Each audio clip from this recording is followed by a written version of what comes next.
Hey, we're back here again on a little short video on the fender trim.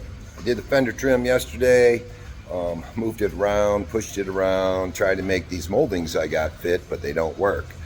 They don't run the line of the fender, so I had to make some slits. Let's take a look at it. And if you look, I got little slices here that I put in this so that I can move it. This here wouldn't fit the line on the fender. I couldn't get it to fit. It goes down, dips, makes this little curve here. All that wouldn't work.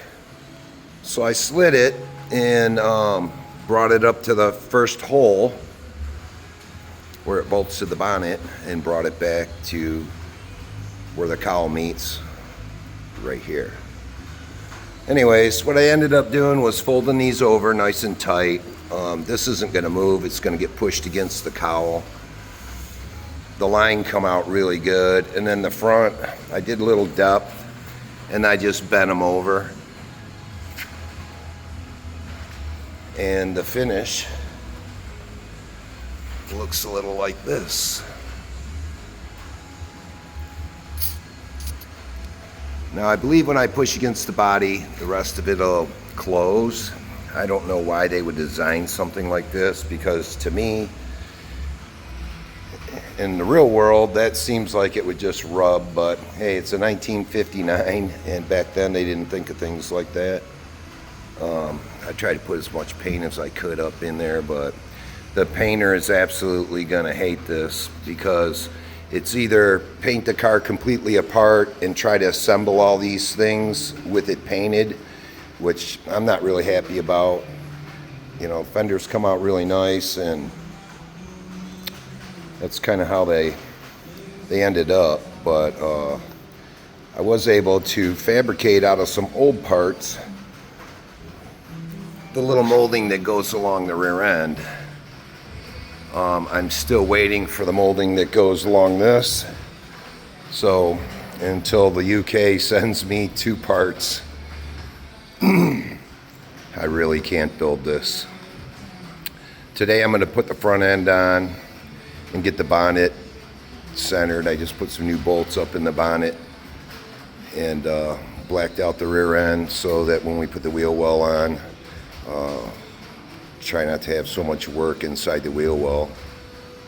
And we did a little cut in around the tail end. So it's pretty much ready to put everything on. The painter does have to assemble and unassemble and reassemble the doors, because we're going to leave them off. I kind of want the jambs all colored in the same time it's painted, along with the cowling and around that lip. We only painted areas that the painter can't get to, and try to cover up any of the primer or anything that's exposed behind the panels, so that it's not too hard to do afterwards. But other than that, the car's coming out really nice.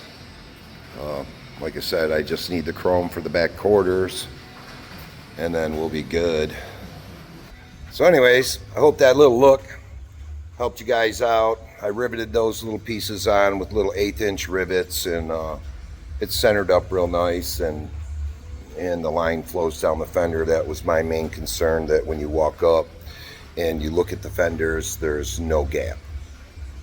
So hey, when the UK sends me the rear parts, I'm building this car.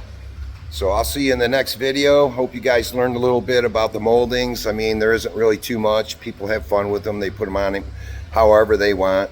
I felt the 1/8 rivets would be the least amount of gap between my panels, because I don't want to stick a screw in there and enlarge the gap between the panels. So that's why I went with the flat top rivet.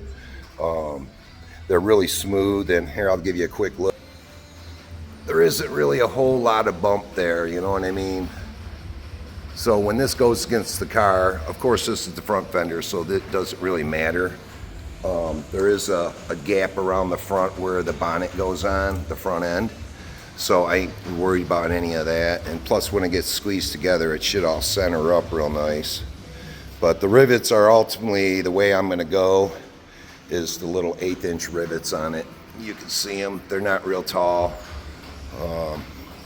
It made it nice and tight, and I didn't want to put screws in it, you know what I'm saying? So anyway, you guys have a good day. Thanks for stopping by, and hey, if you like the videos, I'll see you again. See ya.